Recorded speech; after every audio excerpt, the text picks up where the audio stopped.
3. No, I'm not talking about the number of finals MVPs Stephen Curry should have.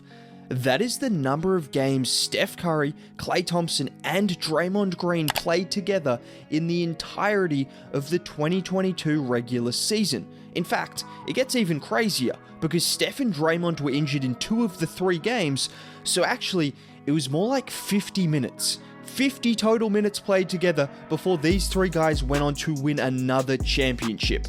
That is unfathomable. But you know what else is unfathomable? The fact that these 3 guys and the rest of the Golden State Warriors are only going to be better next season. Because let's just think about the Warriors championship for a second. The Dubs were so dominant in the playoffs, only losing 6 games, that we kind of forgot that the regular season didn't go to plan. Klay Thompson was returning from 2 serious injuries. Draymond Green got injured during the middle of the season after the Dubs had started as the best team in the NBA with a record of 28-6 prior to that injury.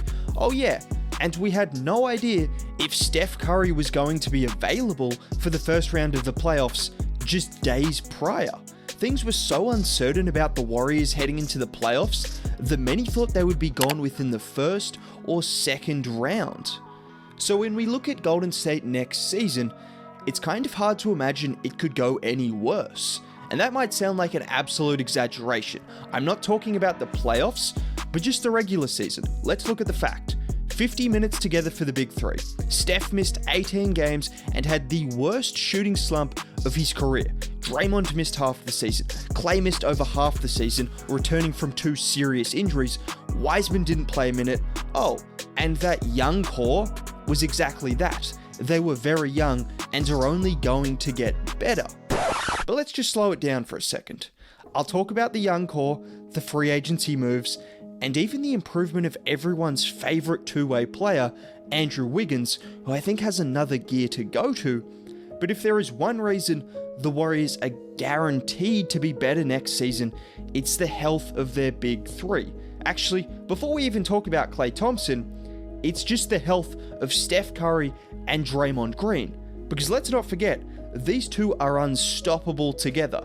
And I truly mean it. Because of injuries last season, they only played 36 games together, but in those 36 games, they won 29 at a win percentage of 80%, which in case you were wondering, would have been number 1 in the league ahead of the fraudulent Phoenix Suns. But it gets better, because in those 36 games, they had a net rating of 10.6, which is the highest net rating a team would have recorded since the Warriors in 2017. If those 2 stay healthy for 70 games, the Warriors are a top 2 seed guaranteed. However, it's no longer just a big 3 or a big 2 in Golden State. There are 2 other guys in particular that we love on this channel, Jordan Poole and Andrew Wiggins. Oh, and Kevon Looney. Guys, Kevon Looney is only 26, so there is still some hope that he could become the next Kevin Durant. But on a serious note, he just had his best year by far, and I think he can still get a bit better. But speaking of improvement, Andrew Wiggins, I think, has another gear to go to. Most people look at his offense and believe that's where he's going to improve, and sure, I do believe he will improve on that end of the floor, but defensively, Wiggins should be both hungry and capable of finishing in the top 5 of DPOY voting. And that sounds crazy, I know, but Mikal Bridges was top 3 this season, and this was him trying to guard Luka Doncic. And a spinner inside by Doncic. And this was Wiggins trying to guard Luka Doncic. Finds it and turns it over again. Obviously, those are just 2 clips, but we also saw him hold Tatum under 38% in the finals and do so much more defensively on a multitude of different elite players. But in addition to the defense, Wiggs averaged 7.5 rebounds a game in the postseason, which is levels above his career average of 4.5. And it might seem like a fluke, but according to Wiggins, he's figured it out. He talked about this quite extensively on a podcast with Andre Iguodala, but just to summarize, what he said at the end is all that matters. It helps us win, it gives us more possessions, and I'm like, I can do this. I'm never going to average 4 rebounds again. I look back now, Like, I don't know how that was possible.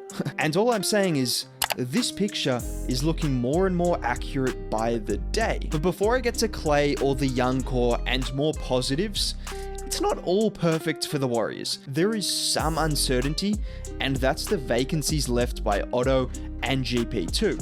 Now, the Dubs did what they always do, and they filled those two spots very smartly. But we can't forget how impactful Otto and GP2 were in the playoffs. But with that being said, JaMychal Green and Donte DiVincenzo in the Warriors system could be fantastic.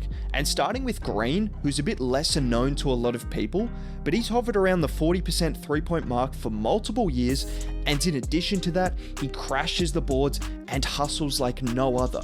I mean, don't just take it from me, this is what the 2-times MVP Nikola Jokic said about him only after a few games of playing with him.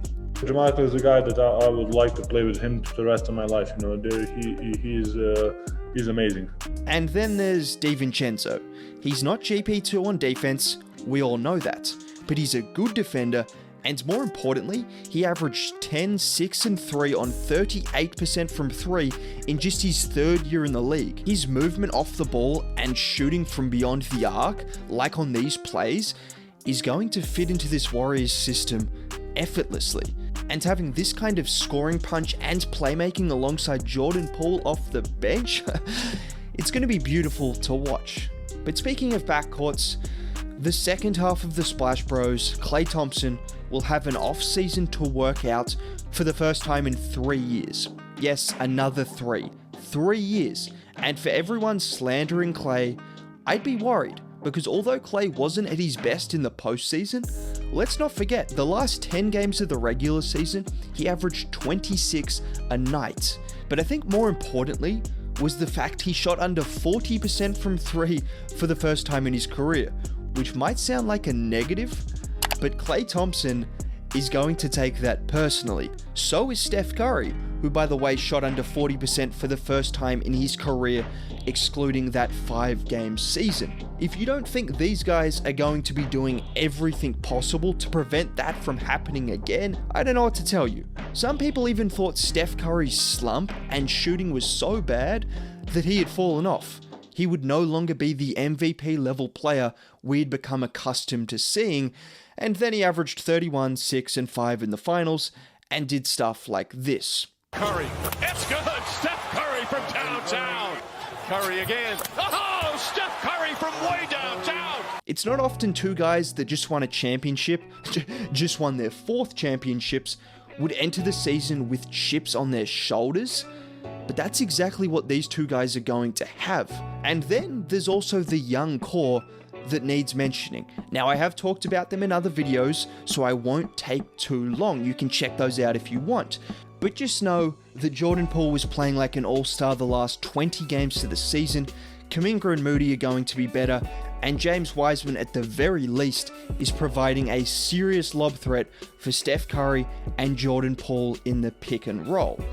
It's truly scary hours in Golden State, and I think they're somehow going to be better next season.